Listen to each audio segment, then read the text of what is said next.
हरे कृष्णा हरे कृष्णा। सुबह की पहली किरण अभी अभी यमुना जी के जल पर सुनहरी परत बिछा रही थी और वृंदावन की गलियों में भी हलचल आरंभ हो चुकी थी। लेकिन वृंदावन में एक और ऐसा कोना था जहाँ पर आज कुछ बेचैनी थी और एक आवाज आई, अरे कान्हा, तुम हो कहाँ? सुबह से ढूंढ रहा हूँ, कहीं नजर ही नहीं आ रहे। इस आवाज में घबराहट थी। भागते हुए वो श्री दामा के पास पहुंचा। श्री दामा को देखकर पूछने लगा, अरे ओ श्री दामा, तूने आज अपने कन्हैया को देखा है क्या? कहीं फिर से कोई असुर? अभी वाक्य पूरा भी नहीं हुआ था कि उसका हृदय कांप उठा। हे नारायण, मेरे कान्हा की रक्षा करना। गली गली कुंज कुंज पुकारता हुआ वो वृंदावन में चारों तरफ घूम रहा था। कान्हा, ओ कान्हा, कहाँ चले गए? आज तुम मुझे दिखाई क्यों नहीं दे रहे हो?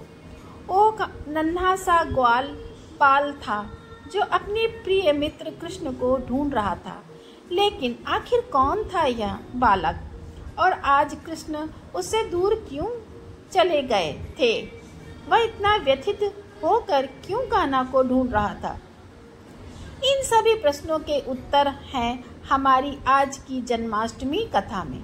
तो चलिए, आने वाली इस जन्माष्टमी के उपलक्ष्य पर हम भगवान श्री कृष्ण की एक और सुंदर कथा का रसास्वादन करते हैं।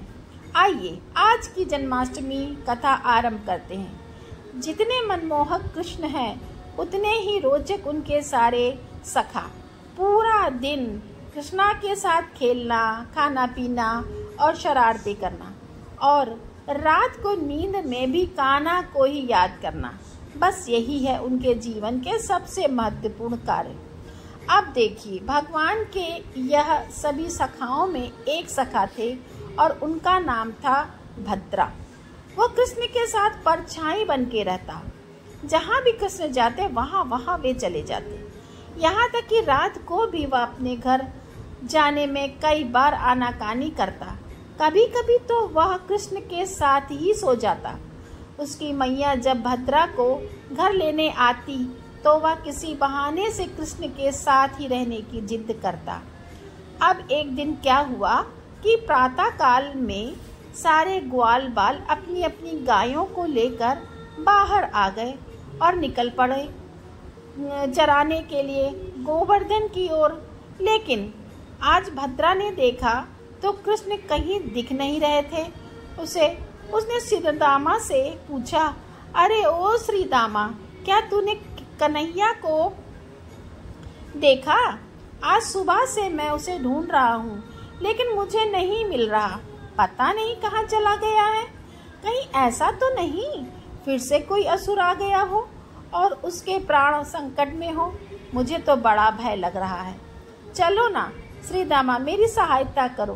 क्या कर रहे हो तुम? आ जाओ, कृष्ण को ढूंढने में मेरी सहायता करो। जब श्रीदामा ने भद्रा के मुख से यह सुना तो उसे हंसी आने लगी। वो जोर जोर से हंसते हुए कहने लगा, अरे भद्रा, तू आज पागल हो गया है क्या? सुबह सुबह क्या हो गया है तुझे? ऐसा कर, आजा इस पेड़ के नीचे बैठकर थोड़ा विश्राम कर ले। लगता है तुझे थकान लगी है। आजा इधर चला। श्रीदामा के यह वचन सुनकर भद्रा को आश्चर्य हुआ। उसने सोचा कि मेरा कन्हैया नहीं मिल रहा और इसको मजाक सूझ रहा है। मुझे बोलता है विश्राम करने को, लेकिन उसको कान्हा की कोई परवाह नहीं है। अब भद्रा पहुंचा मधुमंगल और स्तोक कृष्ण के पास। उनसे भी उसने यही प्रश्न पूछा तो वे दोनों भी भद्रा के सामने देखकर खीखी खीखी करने हंसने लगे। अब यह देखकर भद्रा को और गुस्सा आया। उसने सोचा, यह सब कितने निर्लज्ज और स्वार्थी हो गए। हमारा कान्हा इतने बड़े संकट में है, मिल नहीं रहा, और इन सबको कोई चिंता ही नहीं। लेकिन अब मैं क्या करूं? कहाँ ढूंढूं कान्हा को? कान्हा, ओ कान्हा, कहाँ हो तुम? इस प्रकार जब वह कृष्ण को ढूंढ रहा था तभी उसे बलराम जी दिखे। उसने सोचा, हाँ, दाऊ जी से ही पूछता हूँ, वे कभी मेरा मजाक नहीं उड़ाएंगे और जो भी सत्य होगा वो मुझे सही सही बता देंगे। और क्या पता उनको शायद पता भी हो कि कान्हा कहाँ है। यह सोचकर भद्रा पहुँच गया बलराम जी के पास। भद्रा ने कहा, दाऊ जी, आज भोर से मैं कान्हा को ढूंढ रहा हूँ लेकिन मिल नहीं रहे। क्या आपने देखा है कन्हैया को? बताओ ना दाऊ जी, कहाँ है कान्हा? भद्रा की बात सुनकर पहले तो बलराम जी मुस्कुराए, फिर उन्होंने भद्रा को सिर्फ एक बात कही। उन्होंने कहा, अरे भद्रा, कान्हा तुमसे दूर कैसे जा सकता है? जरा सोचो। जब भद्रा ने यह सुना तो फिर अचानक उसके मन में एक विचार आया और उसी क्षण उसने पीछे पीछे मुड़कर देखा तो वहाँ कृष्ण खड़े हंस रहे थे, जोर जोर से पेड़ पकड़कर। वास्तव में आज पूरा दिन कृष्ण भद्रा के बिल्कुल पीछे थे। जहाँ भी भद्रा जाता वे मुड़ जाते और हमेशा उसके पीछे रहते, इसलिए भद्रा उसे देख नहीं पाया। और आपको एक रहस्य की बात बताऊं, हमारी हालत भी तो भद्रा जैसी ही है ना।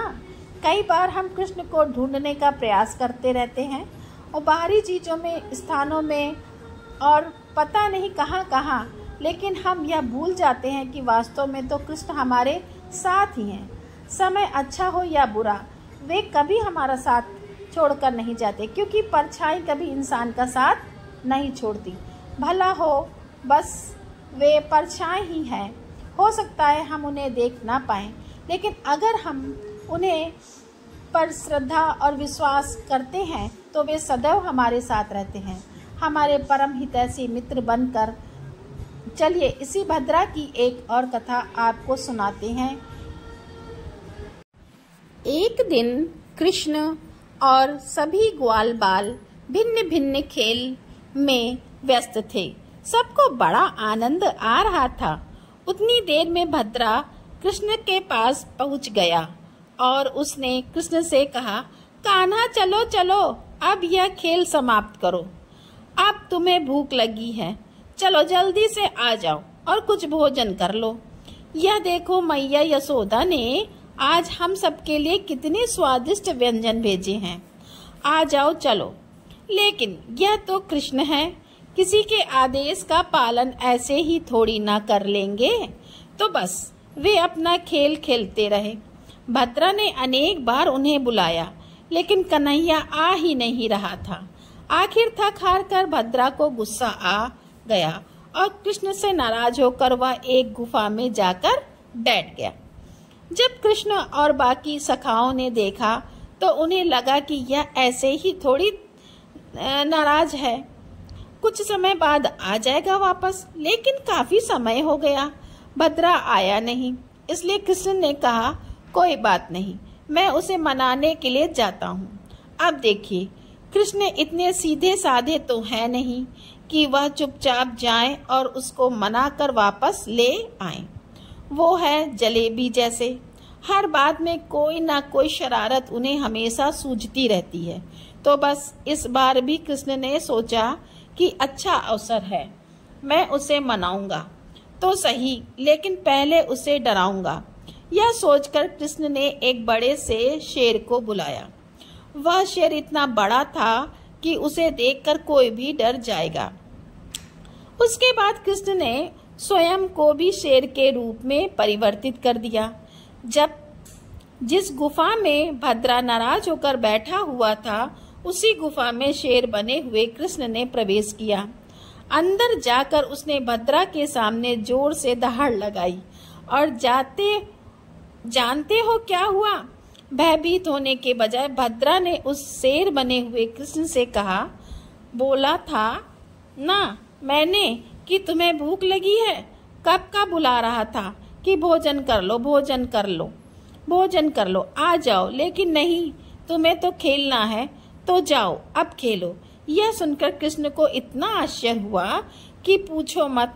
अब देखिए क्या होता है कि सामान्य रूप से जब कृष्ण अपना स्वरूप बदल लें तो किसी की हिम्मत नहीं और ना ही बुद्धि है कि वह उन्हें पहचान पाए, क्योंकि कृष्ण की योग माया शक्ति इतनी प्रबल है कि वह अच्छे अच्छे को भ्रम में डाल देती है। तो फिर यह भद्रा ने कैसे कृष्ण को पहचान लिया? जैसे ही कृष्ण ने ऊपर देखा तो भद्रा के ऊपर हाथ जोड़कर आकाश में योग माया देवी खड़ी थी और उन्होंने भगवान से कहा, हे प्रभु, आपके भक्तों के सामने तो मेरे भी हाथ बंधे हुए हैं। उन्होंने पहले ही आपको अपने प्रेम और समर्पण से जीत लिया है, फिर भला मैं उनके ऊपर क्या ही प्रभाव डाल पाऊंगी। और फिर कृष्ण समझ गए कि सच में उनसे अधिक शक्तिशाली उनके भक्त हैं। और फिर जानते हैं क्या हुआ? उतनी देर में वह असली वाला शेर भी गुफा में आ गया, भयंकर वाला शेर। और भद्रा ने उसे भी अपने पास बुलाकर बिठा लिया और उसे भी कृष्ण का प्रसाद खिलाया और वह प्रसाद खाकर अब शेर भी आनंद में आकर नृत्य करने लगा। तो ऐसी अद्भुत और रोचक लीलाएं होती रहती हैं वृंदावन में। तो चलिए जल्दी से बताइए, इन दोनों कथाओं में से आपको कौन सी कथा पसंद आई? लाइक करें, वीडियो को सब्सक्राइब करें और कमेंट में राधे राधे जरूर लिखिए। आप सभी को जन्माष्टमी की हार्दिक शुभकामनाएं।